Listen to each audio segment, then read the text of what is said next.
Good evening and welcome to horror potions. আমি পর্ণা ভট্টাচার্য এবং আমি আপনাদের একটি গল্প পড়ে শোনাবো। ওকে, ধারাবাহিকভাবে আজকের চ্যাপ্টার 1টে পড়ে শোনাবো, কালকের চ্যাপ্টার 2, লাইক দ্যাট। ওকে, গল্পের নাম তানিয়া ফিরে এসেছে।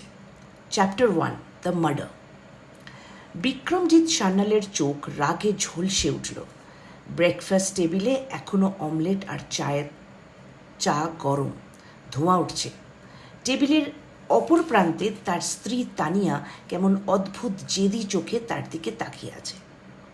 এই মহিলাকে বিক্রম ঘেন্না করে। মিনমিনে স্বভাবের জবুথবু মহিলাটির এত সাহস এলো কোথা থেকে?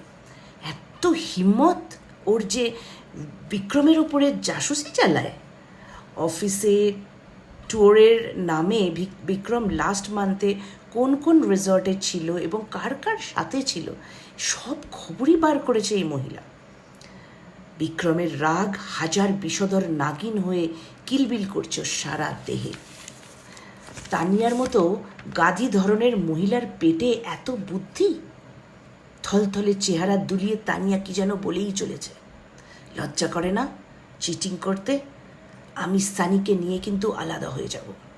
কি বলল? ছেলেকে নিয়ে সেপারেট হবে? হঠাৎ করে বিক্রমের কি যে হলো, বিদ্যুৎ গতিতে পাশে রাখা পিতলের ফুলদানিটা উঠিয়ে সজোরে বসিয়ে দিল তানিয়ার মাথায়।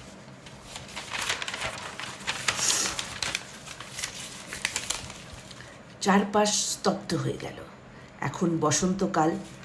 এক টানা একটি কোকিলের আর্তনাদ ভেসে আসছে পিছনের বাগানের কৃষ্ণচূড়া গাছের ডাল থেকে।